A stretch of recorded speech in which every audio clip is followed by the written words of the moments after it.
Moscow pressure डाल रहा है जेलेंस्की पर, तो पुतिन जो है वो जेलेंस्की से बातचीत नहीं करना चाहते हैं और जेलेंस्की ट्रंप को दिखाना चाह रहे हैं कि वो बहुत उनमें काबिलियत है, वो मॉस्को को परेशान कर सकते हैं। और जिस प्रकार से लगातार मॉस्को पे हमले कर रहे हैं, ऑयल जो इंस्टॉलेशन है उन पे हमला कर रहे हैं, उनके लॉजिस्टिक सेंटर्स पे हमला कर रहे हैं, तो ये जरूर मुझे लगता है अमेरिका भी चाहता हो कि लड़ाई जो है खत्म हो जाए।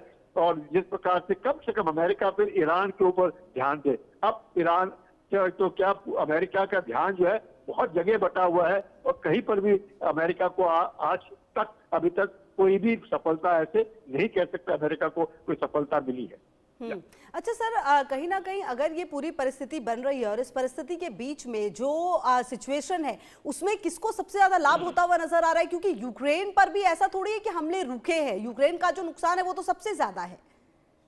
देखिए, यूक्रेन का तो नुकसान है, यूक्रेन ने अपना 20% इलाका तो गंवा दिया, तकरीबन 35 लाख लोग यूक्रेन के रूस के कब्जे में हैं, इसमें भी कोई शक नहीं। यानी कि यूक्रेन, लेकिन यूक्रेन रूस को अब सांस नहीं लेने दे रहा है, चाहे वो ब्लैक सी में हो या वो सी ऑफ एजोव में हो या वो इलाके जो यूक्रेन में गंवाए हैं रूस को, वो भी उन इलाकों में भी बार बार हमले हो रहे हैं। यानी कि रूस जो है, जिस प्रकार से रूस सोचता था कि हम कंसोलिडेट कर लेंगे, वो कंसोलिडेशन नहीं हो पा रहा। हाँ, इसमें कोई शक नहीं कि यूक्रेन ने अपना 20% जो सबसे बढ़िया इलाका था वो तो रूस को गंवा दिया, लेकिन उसके बावजूद भी यूक्रेन लगातार जिस प्रकार से उसकी ड्रोन टेक्नोलॉजी हुए, उसके मिसाइल टेक्नोलॉजी हुए, जिस प्रकार से वो एयर डिफेंस में अपनी यकीनन कोशिश कर रहा है कि रूस के जितने भी मिसाइल्स हैं वो गिराए जा सके, रूस के ड्रोन्स हैं उनको गिराया जा सके।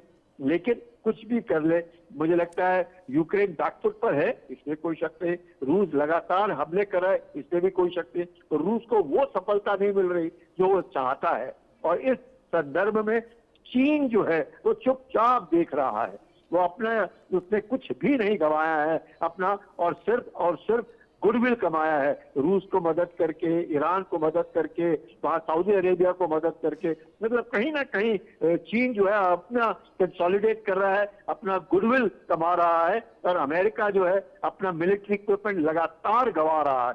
तो अब अमेरिका को सोचना पड़ेगा कि अगर उसने अचानक उसके साथ कुछ हो गया तो क्या वो उस स्थिति में है कि अपने आप को संभाल पाए, या फिर धीरे धीरे कहते हैं डूबता हुआ सूरज कहीं यूएसए ना बन जाए। सर बिल्कुल, और कहीं ना कहीं ये जो जंग है, इस जंग में कुछ भी अब ऐसा नहीं लगता कि सही है। और सबसे बड़ी बात ये भी है सर कि ये जंग चलती जा रही है, दूसरी तरफ जो इजराइल और जो ईरान के हमले हैं वो लगातार हो रहे हैं, और एक जंग जो अमेरिका उसमें एंट्री करके कर रहा है। मतलब कुल मिलाकर दुनिया अभी इस वक्त 3 मुहाने पर जंग लड़ रही है और बिल्कुल नॉर्मल हो चुका है, ऐसा लग रहा है कि हमारे जीवन का हिस्सा बन चुका है ये युद्ध। इसमें कोई शक नहीं। आप देखिएगा, इजराइल जो है वो लगातार प्रेशर डाल रहा है ईरान के ऊपर कि जो भी उसके प्रॉक्सीज हैं, चाहे वो हमास है, हिजबुल्लाह है, हूदी है, उसको अगर ईरान कंट्रोल नहीं करता है तो इजराइल तब तक तो शांति नहीं मानेगा और इनको टिकने भी नहीं देगा और इनके ऊपर बराबर हमला करेगा, चाहे वो सदर्न लेबनान में हो, चाहे वो गाजा में हो, चाहे वो वेस्ट बैंक में हो, चाहे वो सीरिया में हो, या फिर ईरान के ऊपर हो, या फिर यमन में हूदियों के ऊपर हो।